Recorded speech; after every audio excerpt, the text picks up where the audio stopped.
Hello friends, it's Chris Angel coming at you for another episode of Marketing for the Rest of Us, and tonight we're talking about income mapping. Income mapping. Well, I love this conversation. At the time of this recording, we're in the middle of December, and December is always a great month for goal setting, setting vision and plans for the next year. We're coming up on 2020, so there's all sorts of exciting things. And with goal setting, there is a lot of, let's just call it baggage, I think. If you are far enough down the road of business, what can often happen with goal setting is that it gets old. You're like, goal setting, like I've been there, I've done that. I had that season of life where I was excited to set goals, but now I'm not really excited, right?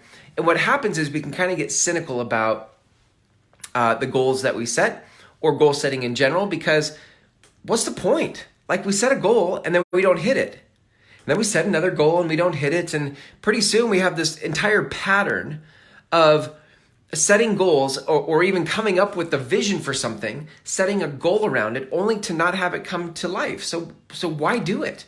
And so if you're this far down the road in the journey where you're cynical about goal setting and you're cynical about creating plans for those goals, then, welcome to the club. I think this is just a rite of passage for those of us in business who have been in it long enough. Now, I want to provide some perspective that could help you reframe goal setting and the plans to get there. Okay, so for most, there's a couple steps here that are involved in income mapping. The first is that you have to create a new context for yourself, because if the context you're currently living in around goal setting and plans is goal setting, I've been there, done that, it doesn't really work, or I don't really like it, or whatever. That perspective, that frame of mind is not going to help you create a big groundswell in the world, right? Can you imagine this? Like, if you don't actually look forward and get excited about what's out in your future and build a plan towards it because you're cynical, can you see that you would not actually create a big groundswell? You would be limited by the smaller context that you're living from. Most people this far down the road are living in a small context, a tiny context, right? And that tiny context is not who you are. It's not who you are. You are a magnificent, huge soul with all sorts of potential and important work to do in the world. But because you've been conditioned through failure after failure after failure, you have a resigned and cynical tiny context for your business and life, etc. I know, I've been there.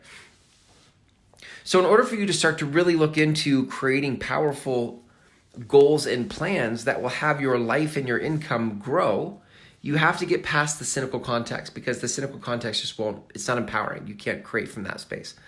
Okay, once you have thought into the future of what you really want to create, some of that may feel familiar, right? You're going to be like, okay, well, this feels familiar. I've done this before.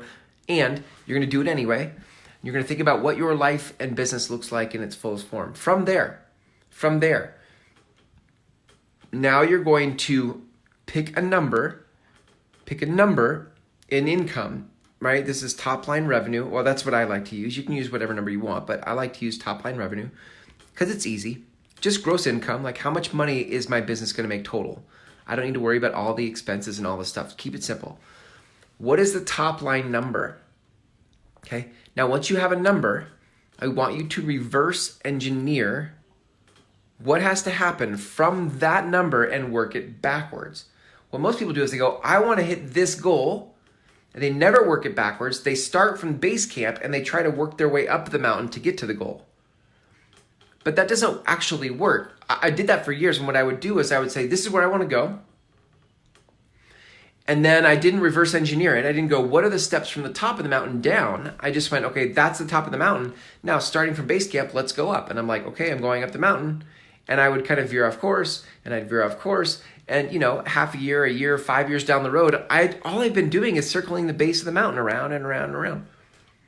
Never getting up the mountain. Why? Because I didn't actually reverse engineer my path backwards. How you do that is through figuring out I mean, this is in its shortest form. I just taught this today in my 8-week program, but in its shortest form, what you're doing is you're figuring out this is the top line revenue I'm going to make.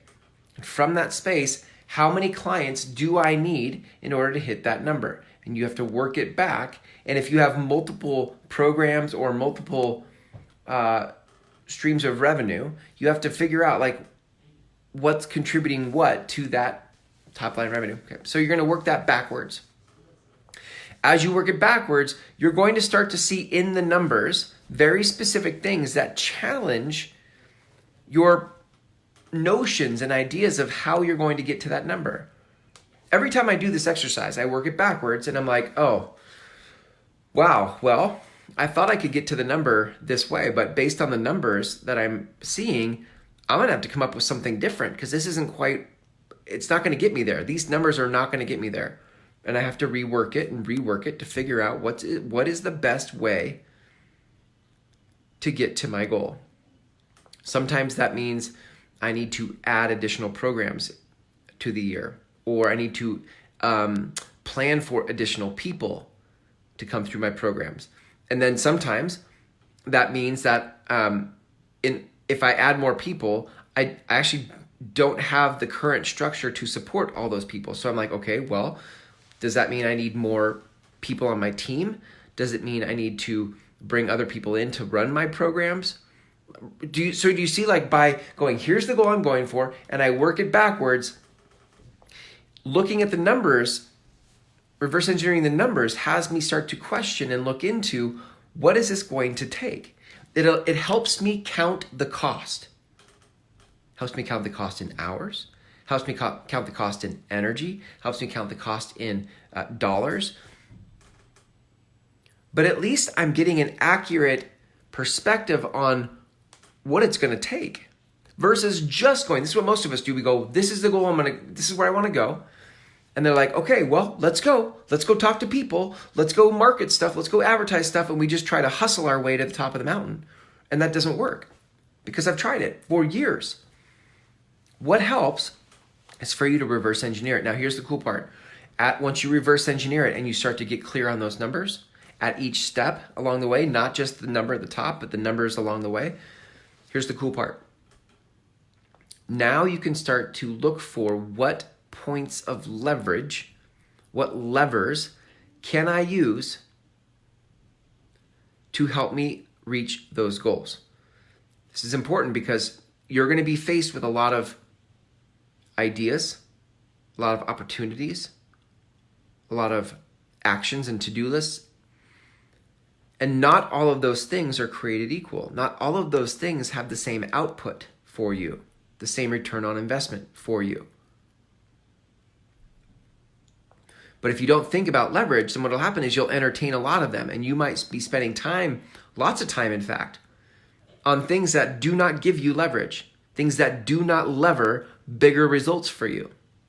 They take just as much time, just as much money, just as much energy, but they don't produce near the results because there's no leverage to it. So once you have the numbers reverse engineered down the mountain, now you can start to go, okay, what actions do I need to take that actually would get me further? Another way to think about leverage is like the 20-80 rule, right? 20% of the things we do give us 80% of the results. So what are the 20% items or 20% levers that we could use to get that number? So I tell my clients, you only get to pick 4. You only get to pick 4 levers. 4 levers, that's it. You only get 4. So you better pick wisely about which ones are going to get you to that number. Now, the cool part about 4 is that let's say a new idea comes along. So you pick 4, but then halfway down the year, a new idea comes along. And rather than get like sidetracked and shiny object on it, you just go, okay, that's an idea. Now let me come back and go, is that idea better than, does that idea have more leverage than any of the 4 ideas I'm currently using? And if it doesn't, you throw it out or put it at the bottom of the list for a rainy day. And if it does, well, then you can reprioritize where that would fit inside your current list of levers, okay? You'd have to replace one because you only get 4, right? Okay, gang, so mapping income is not just about picking a number. And it's not just about having, a vision board about what you want to create with your life. There's actually, there's a yin and a yang to this, right? There is the spiritual side, the ethereal side, the vision of it all, the feeling good, all that. And then there's the very practical, tangible numbers that translate into actions to get there. And you need both. And most people are wired for one or the other, but the magic happens when you can combine them. And that is what we call income mapping. Income mapping is both. Income mapping is both. So you want to get used to that process. And you don't have to do this once a year. You can do this once a quarter, once a month, right? But but once you reverse engineer the plan for the year, well, now you've got a baseline to run on. And so your quarterly planning and your monthly planning is really just about reorienting yourself to the path you planned up the mountain, okay? So if you'd like help in the mapping of income, I do a whole session on this in my 8-week program called The Fetch.